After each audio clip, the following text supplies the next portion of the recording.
Bonjour, merci d'avoir cliqué cette vidéo. C'est encore Evelyne, spirituellement bénie dans le nom puissant de Jésus-Christ de Nazareth, qui vous comble de toutes ses grâces, qui vous garde dans sa lumière, à ses pieds et qui vous continue de briller par vos œuvres, oui, par votre vie de sanctification, votre vie de prière. Donc voilà.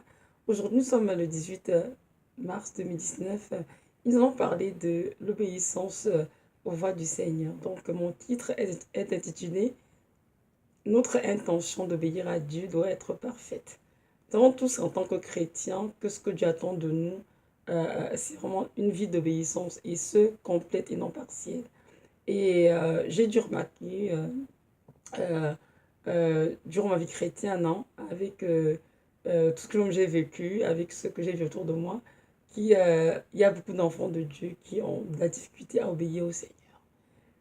L'obéissance pour eux semble être comme comment dirais-je, euh, une chose dont on peut s'en passer et que Dieu nous comprend parce que Dieu est amour. Il est un Père qui fait grâce à tous et qu'il ne peut pas nous punir ou venir de conséquences lorsqu'on n'obéit pas. Et ça, ce n'est pas vrai, ça c'est un mensonge de l'ennemi. N'oublions surtout pas que Jésus-Christ même sur terre, il était 100% homme, 100% Dieu, mais il est écrit dans Hébreux 5, verset 8 qu'il a appris l'obéissance par les choses qu'il a souffertes, l'obéissance jusqu'à la croix de Golgotha. Donc, en tant qu'enfant de Dieu, en tant que ses imitateurs, comme nous demande Éphésiens 5, verset 1, sous les imitateurs de Christ, nous devons obéir au Seigneur et ce en toutes choses. L'obéissance est une chose très importante pour le Seigneur. En fait, lorsque nous obéissons à Dieu, c'est une preuve d'amour, en fait, que nous l'aimons. Parce que lui, lorsqu'il est sur terre et qu'il s'est offert comme victime expiatoire pour nos péchés, il a obéi ainsi à la volonté divine, qui était de s'offrir à la croix pour nous racheter de nos péchés. Donc, nous devons aussi avoir une vie d'obéissance, nous devons marcher à sa suite. Et quand on va d'obéir évidemment complètement. Il est écrit dans Matthieu 7, verset 22-23, je ne vais pas relire, que ce sont ceux qui feront la volonté de Dieu qui vont entrer au ciel, et pas ceux qui auront dit Seigneur, Seigneur. De nos jours, il y a plus de chrétiens que Seigneur, Seigneur Jésus, tu es mon Dieu, tu es mon si, tu es mon Père. Mais lorsqu'on regarde leur vie, ils n'obéissent pas au Seigneur. Et nous tous ne sommes pas là, hein. C'est vraiment une grande école, l'école d'obéissance à Dieu. Au début, notre vie chrétienne, on a l'impression qu'on veut manipuler le Seigneur, on veut marchander, on veut le contester. Mais plus on mature avec le Seigneur, plus on grandit dans la foi, on se rend bien compte que l'obéissance, en fait, est pardon, excusez-moi, une chose incontournable dans la vie du chrétien. C'est un aspect qu'il faut vraiment aborder avec beaucoup de rigueur et non de légèreté et comprendre que si nous voulons voir la main de Dieu dans nos vies, si nous voulons un jour entrer au ciel, il est impératif d'obéir au Seigneur et non pas et ceci pas juste à ses commandements dans la parole, mais aussi aux directives qu'il donne pour nos propres vies, pour nos vies personnelles. Donc c'est important de mentionner cela. Donc, comme je disais tout à l'heure, aujourd'hui, on parlait vraiment de notre intention d'obéir à Dieu, qui est très parfaite. Nous savons tous que notre Dieu prend plaisir à l'obéissance, hein, ce que nous dans la parole. Je crois que c'est dans Samuel, l'obéissance est sacrifice. Donc, Dieu peut faire un enfant qui obéit à ce qu'il lui demande, au lieu de passer son temps à faire des choses, faire des actes, des bonnes œuvres pour le Seigneur. Euh, Moi, je sais que parfois, lorsque Dieu nous fait quelque chose, on va avoir tendance à vouloir que Dieu s'explique, que Dieu nous dise pourquoi on doit faire ceci, c'est quoi les conséquences qu'on ne fait pas. On veut en fait entrer comme dans une espèce de marché le Seigneur, comme pourquoi on fait Seigneur. On essaie de marchander quelque chose. En fait, Dieu est notre Père, hein. C'est notre Dieu tout-puissant. Il nous a créés, il nous a engendrés et par sa mort à Golgotha et sa résurrection. Donc lorsqu'il vient vers nous, pour d'obéir quelque chose, parce qu'il sait que cette chose est bonne pour nous. Notre Dieu vient vers nous dans des choses qui sont futiles. Notre Dieu est un Dieu qui il est juste et puis il a vraiment un cœur de paix. Il a compassion de ses enfants, comme c'est écrit dans la parole. Donc notre Dieu qui vient vers nous avec quelque chose, il sait que c'est notre bien, c'est notre édification. Donc nous devons comprendre dès ce moment-là que c'est pour notre bien qu'il faut obéir de un et de deux. C'est pour la gloire de Dieu évidemment, pour qu'il soit glorifié. Et parfois on a du mal avec cela. Donc on est la parole. un texte dans Jean 14, verset 21, c'est juste un verset d'ailleurs, qui dit ceci. Jean 14, 21 dit ceci, mais Jean 14, 21, pardon, dit ceci. Celui qui a mes commandements et qui les garde, c'est celui qui m'aime. Et celui qui m'aime sera aimé de mon Père. Je l'aimerai et je me ferai connaître à lui. Donc ici, le Seigneur nous dit clairement que celui qui a ses commandements et qui les garde, c'est celui qui l'aime. Et celui qui l'aime sera aimé de son Père. Et Jésus l'aimera aussi. Nous, on met ici que tout le monde de dire que je connais les Écritures, ou bien que j'ai lu, qu'on les recite, mais je connais les commandements du Seigneur. Mais il faut les garder. Que dit garder? Garder veut dire vraiment les retenir dans notre cœur et les mettre en pratique. C'est-à-dire obéir à ce que Dieu nous demande. Si Dieu nous demande, Dieu nous dit, par exemple, on lit dans les 10 commandements, tu ne voleras point, tu ne tueras point, tu ne mentiras point. Donc on va faire des efforts de ne pas mentir. On doit prier pour Dieu nous aide à ne pas voler, à ne pas tuer. C'est ça, obéir au Seigneur. C'est-à-dire vraiment les garder, que ces commandements soient inscrits sur dans nos cœurs et que nous soyons capables de les pratiquer. C'est-à-dire de vivre selon ces commandements que Dieu nous donne. Si ces choses sont gardées, il va parfois dans nos vies, on connaît la parole du Seigneur, on recite des versets, on recite la parole du Seigneur, on prêche son ancien même, mais on est incapable de les mettre en pratique, de vivre ces paroles. Là, c'est pas normal. Parce que Dieu veut nous voir des enfants qui pratiquent sa parole, qui vivent sa parole, et non des enfants, excusez-moi, j'ai plein la gorge enrouée, et non des enfants qui sont là pour juste reciter sa parole pour se faire apprécier ou bien adulé par quelques-uns. Donc voilà, et donc ici dit dans Jean 14, 21, que celui qui a ses commandements et qui les garde, c'est celui-là qui l'aime et celui-là sera aimé de son Père. Ma question est celle-ci, est-ce que tu es content du Seigneur? Est-ce que tu les gardes? Parce que c'est en les gardant, c'est-à-dire en les mettant en pratique, que tu prouves que tu l'aimes. N'oublions surtout pas que même les démons connaissent la parole de Dieu, même Satan connaît la parole de Dieu, donc tout le monde connaît la parole de Dieu. Mais la différence entre celui qui connaît la parole de Dieu et celui qui la vit, c'est quelqu'un qui connaît la parole de Dieu et qui la vit, pardon, c'est vraiment cette personne qui prend la peine de lire, de méditer, de vivre sans parole de Dieu. Il y en a d'autres qui sont juste là pour raconter, reciter la parole de Dieu, mais sans pouvoir pourtant la vivre. Donc, Dieu nous invite ici vraiment à lui montrer notre amour envers lui en mettant en pratique la parole, en vivant la parole, en marchant dans la parole, dans la vérité, dans la justice de Dieu, sans nous détenir à gauche ni à droite, mais vraiment de marcher ce chemin étroit qui mène au paradis, de demeurer dans la vérité, peu importe les temps, peu importe les circonstances. Voilà ce que Dieu attend de nous. Et si nous faisons cela, il nous dit bien qu'on sera aimé de son Père et qui se fera connaître à nous. Donc, plus on aime Dieu, plus on aime sa parole, et plus il va se révéler à nous. Mais si nous sommes des auditeurs oublieux, pardon, qui écoutent la parole du Seigneur, qui mettent cela en pratique, mais qui passent le temps à juste la réciter, assurément, Dieu ne se révélera pas à eux. Donc c'est important de comprendre qu'il faut non seulement connaître la parole de Dieu, mais il faut aussi la mettre en pratique afin de porter du fruit véritable, comme dit le Seigneur dans Jean 15. Donc voilà. Donc je reviens maintenant à l'obéissance. Donc évidemment, lorsque Dieu nous donne sa parole, lorsqu'on est en train de la lire, ou en train d'écouter dans une vidéo ou bien, je sais pas, sur une cassette audio, c'est sûr que nous, le Saint-Esprit en nous, et il peut voir en nous si nous avons l'intention d'obéir à Dieu ou pas. Et j'ai constaté ma part que plusieurs d'entre nous ont la difficulté avec l'intention d'obéir à Dieu. Parfois on écoute la parole du Seigneur, mais en fait, on n'a pas envie d'obéir. On écoute, on la lit, mais si on n'est pas d'obéir, on ne veut pas obéir. Et cela atteste du Seigneur. Pourquoi? Parce que lorsque nous entendons les commandements divins, lorsque nous entendons la parole de Dieu, nous devons avoir cette intention parfaite vraiment de lui obéir. Avant de continuer, on dit ensemble dans la parole, on va regarder ensemble sur le dictionnaire, c'est quoi l'intention? Donc l'intention ici, sur le dictionnaire Larousse, la disposition d'esprit par laquelle on se propose délibérément un but ou de faire quelque chose. Donc, c'est la disposition d'esprit par laquelle une personne se propose délibérément un but ou de faire quelque chose. Donc, si on revient ici à notre enseignement, lorsque Dieu nous donne un commandement, nous devons avoir vraiment cette disposition d'esprit. Ça dit nous mettre dans une perspective de vouloir obéir au Seigneur. Et ce, volontairement. Pourquoi? Parce que nous l'aimons. Nous avons dit dans la parole dans Jean 14, 21 que si nous avons ces commandements et que nous les gardons, c'est ainsi qu'on lui montre qu'on l'aime.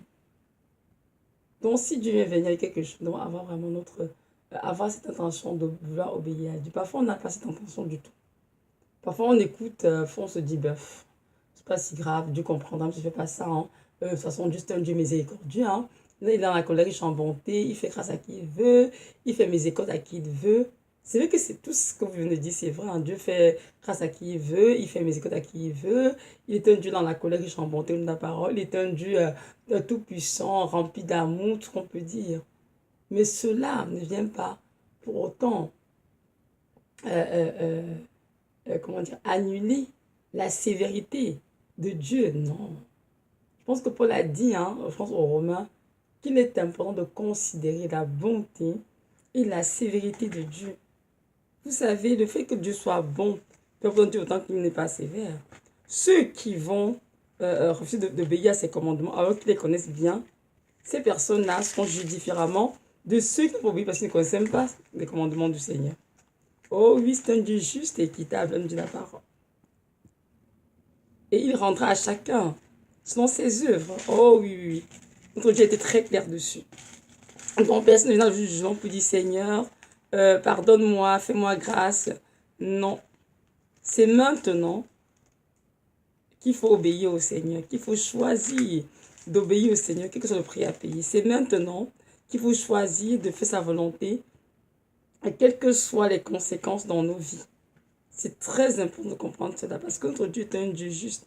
Il sait très bien, lorsqu'on donne ses commandements, qu'est-ce qu'on fait semblant de dire, bon, Seigneur, bon, j'ai entendu, mais bon, sans d'obéir à ça, Seigneur, on verra plus tard. Et puis, ceux qui ont entendu ont dit, Seigneur, j'aimerais vraiment t'obéir, mais j'y arrive pas. Et là, le Seigneur intervient dans la prière pour les aider justement à obéir à ce que Dieu leur demande, mais ce que Dieu attend d'eux. Oui, c'est vraiment important de faire la différence. Donc, notre intention d'obéir à Dieu doit être parfaite. C'est-à-dire, lorsque Dieu vient venir avec un commandement, comme par exemple, je prends un exemple, tu ne mentiras point. Donc, comprends donc que mon intention dans mon cœur, mon esprit est disposé à ne pas mentir. Peu importe les circonstances, peu importe les temps. Je dois refuser de mentir, je dois dire non au mensonge. Maintenant, il peut arriver que par inadvertance, je commette le péché, je mens, mais sans pour avoir planifié, pour avoir comme prémédité la chose. Notre Dieu, il a une parole. Hein. Si concerne nos péchés, il est juste et bon pour nous les pardonner et pour nous purifier toute iniquité. Donc, si nous sommes tombés par inadvertance, lorsque nous demandons pardon au Seigneur, il nous pardonne sincèrement et il nous purifie de tous nos péchés. Mais si notre péché est prémédité, planifié, là c'est plus normal. Ce n'est plus du tout normal. Parce que notre intention aurait dû être d'obéir au Seigneur, c'est-à-dire vraiment de ne pas pécher contre lui. Donc je reviens à vraiment l'intention. Donc je vais penser que Dieu va nous interpeller que c'est important que nous arrêtions de jouer le Seigneur. Notre Dieu sait tout. Il sonde les cœurs et les reins. Il n'y a rien qui soit caché. Il connaît notre intention. Il connaît notre volonté ou notre manque de volonté. Lui sait très bien comment notre cœur par rapport à ses commandements. Et c'est important que lorsqu'il y a nos cœurs, qu'il y trouve vraiment cette intention parfaite de vouloir lui obéir. Même si on ne réussit pas à obéir complètement, même si on n'arrive pas à faire tout ce qu'il nous attend de nous. Mais quand même, au début, il voit en nous cette sincérité, cette intention parfaite de vouloir faire sa volonté et non la nôtre.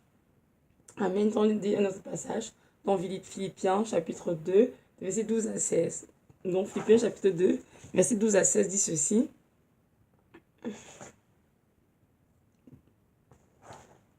Ainsi, bien-aimés, comme vous avez toujours obéi, travaillez à votre salut avec crainte et tremblement.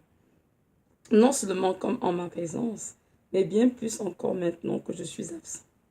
Car c'est Dieu qui produit en vous le vouloir et le faire selon son bon plaisir. Faites toutes choses sans murmure ni hésitation, afin que vous soyez irréprochables et purs, des enfants de Dieu irrépréhensibles, au milieu d'une génération perverse et corrompue, parmi laquelle vous priez comme des flambeaux dans le monde, portant la parole de vie, et je pourrais me glorifier au jour de Christ, de n'avoir pas couru en vain, ni travaillé en vain. Parole du Seigneur. Donc ici, c'est l'apôtre Paul qui de la prison, il est en prison, écrit cette lettre aux Philippiens, une église qui est à Philippe, pour les exhorter vraiment de continuer à obéir au Seigneur, de continuer de travailler avec crainte et tremblement à leur salut. Pas comme en sa présence, mais bien plus encore maintenant que Paul est absent. Donc, Dieu donne aujourd'hui le même commandement. Il nous encourage à toujours lui obéir, à tout travailler avec crainte et tremblement, à notre salut. Même si on ne le voit pas tout le temps physiquement, qu'on va être humain devant nous, notre Dieu est présent avec nous en tout temps, en tout lieu, partout où nous sommes. Dans notre lit, dans la salle de bain, à la salle de cuisine, partout. À l'école, à la piscine, partout où nous allons, Dieu est avec nous. Donc on ne peut pas se permettre de faire des choses disant que oh, Dieu ne voit pas. Non, Dieu il voit tout. Verset 13, Paul dit ceci aux Philippiens. Car c'est Dieu qui produit en vous le vouloir et le faire selon son bon plaisir. Amen. Donc on peut bien ici que lorsqu'un enfant de Dieu a une intention parfaite de lui obéir, cet enfant de Dieu, même s'il n'arrive pas à le faire dans la chair, il va prier. Il dit Seigneur, accorde-moi le vouloir et le faire. Donne-moi la volonté de faire ce que tu attends de moi, Seigneur. Mais parfois, on est enfant de Dieu qui ne veut pas obéir. Donc, ils n'ont pas cette intention d'obéir de toute façon. Donc, ils vont se dire, bon, Seigneur, tu comprends mes faiblesses, hein, Seigneur, c'est une faiblesse. Donc, je fais ce que je suis capable de faire, Seigneur. Ne sois pas très exigeant avec moi. Ça, c'est une façon erronée de se comporter ou de voir les choses. Notre Dieu nous demande à tous d'être des enfants obéissants et à persévérer l'obéissance jusqu'à ce qu'il nous cherche dans sa gloire. C'est-à-dire que l'enlèvement de l'Église se produise ou bien que notre mort arrive. C'est important d'obéir à Dieu dans tout ce qu'il nous demande. C'est très important, mon frère, ma soeur, dans la foi. Et notre obéissance est pour nous, en fait, une preuve d'amour à Dieu. Si nous l'aimons, nous obéir à sa parole. Et parfois, Dieu nous fait des choses. Ces choses, on les entend, mais on dit, on voit que c'est vrai ce que Dieu dit. Mais Seigneur, je n'arrive pas à le faire parce que je suis trop faible dans la chair. En ce moment-là, Dieu va dans ton cœur que tu as quand même une intention parfaite de lui obéir. Tu veux vraiment faire ce qu'il te demande. Dieu voit que non, vraiment, cet enfant veut obéir à ce qu'il demande. Alors, je vais produire en lui le vouloir et la capacité pour accomplir ce que j'attends de lui. Et Dieu viendra le faire. Dans ma vie, plus je demande de faire des choses. Et moi, c'était juste impossible, incapable. Je disais, Seigneur, tu sais, moi je t'obéis, moi je t'aime, moi je veux vraiment faire ce que tu demandes. Quand j'entends, je sais que c'est de toi, mais je t'assure qu'en tout cas, dans la chair, Seigneur, non. C'est trop compliqué pour moi, j'arrive juste pas. Et lorsque j'ai demandé au Seigneur, je t'en prie, produis en moi le vouloir et le faire. Le Seigneur Jésus est venu et il m'a donné cette capacité de faire ce qu'il attendait de moi. Parlons de volonté, on définir ensemble un peu la volonté. C'est quoi la volonté? La volonté, en fait, c'est une disposition de caractère qui porte à prendre des décisions avec fermeté et à les conduire à leur terme sans faiblesse en surmontant tous les obstacles. Donc, lorsqu'un enfant de Dieu a cette intention parfaite de lui obéir, c'est sûr qu'avec cette volonté qui est là, l'enfant de Dieu va faire tout ce que Dieu attend de lui et surmonter tous les obstacles. Mais lorsqu'on a l'intention d'obéir à Dieu, ça devient comme trop complexe, trop complexe que Dieu nous demande. Oh, Seigneur est trop exigeant, il demande trop de choses de moi, il attend de moi, je suis incapable de faire ce qu'il attend de moi.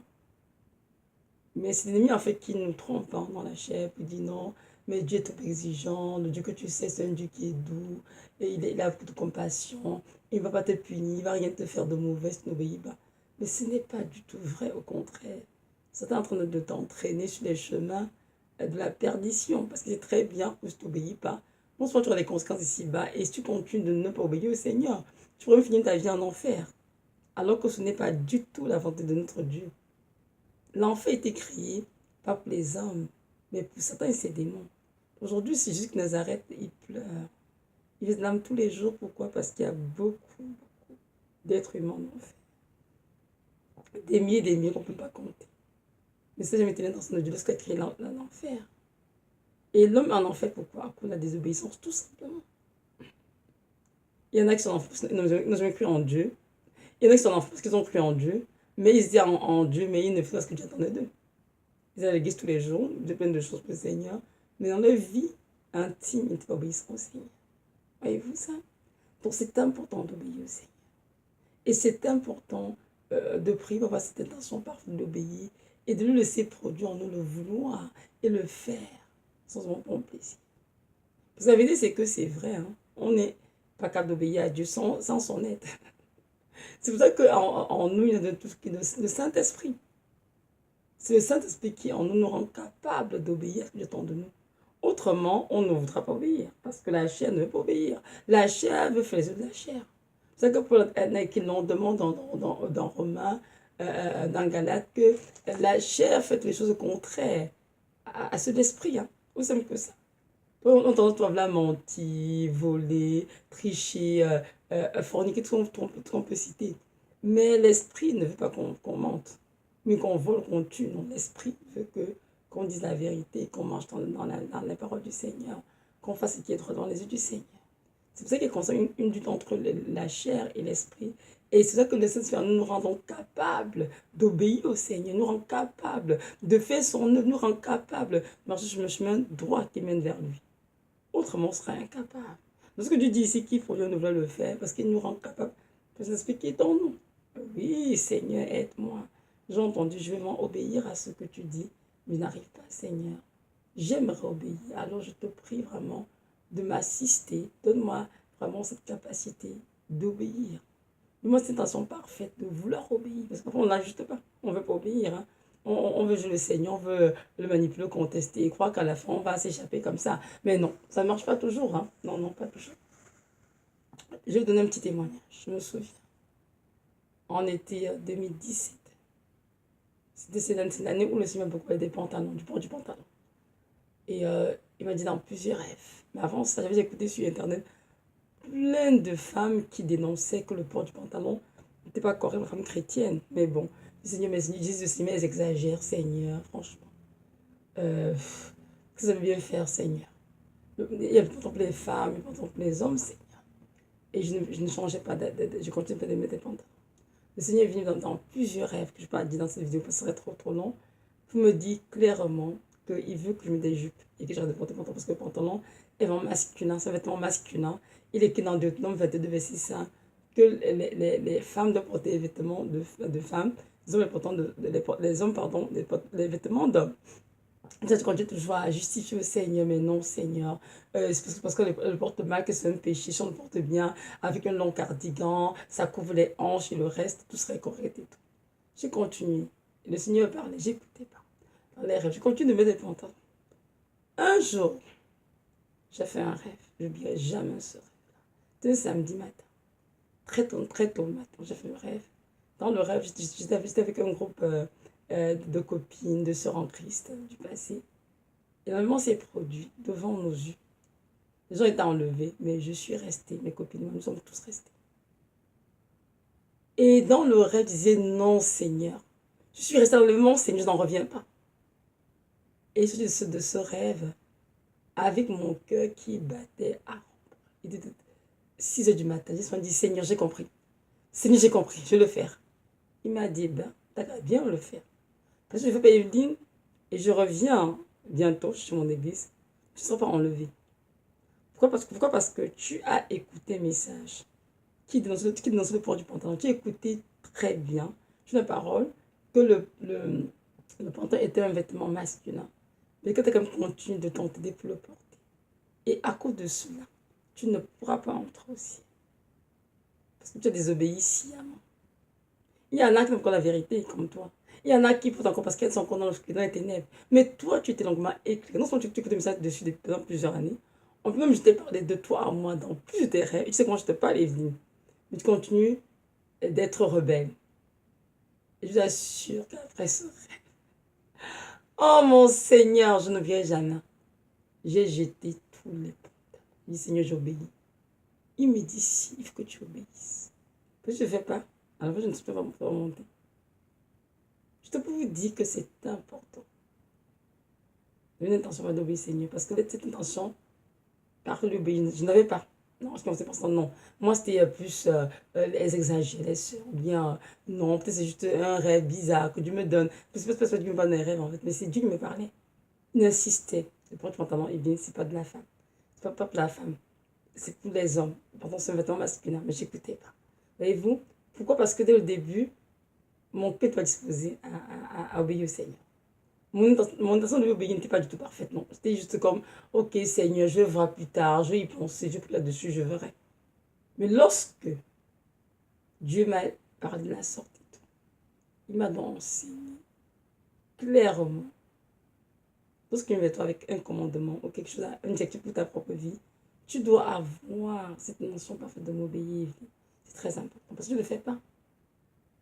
Tu veux te vivre la vie en enfer comme ça, comme un jeu. Vous savez, le temps passe. Le jugement arrive, la tribulation arrive bientôt. C'est toujours important de comprendre que à la fin de nos vies, on va devoir faire des choix.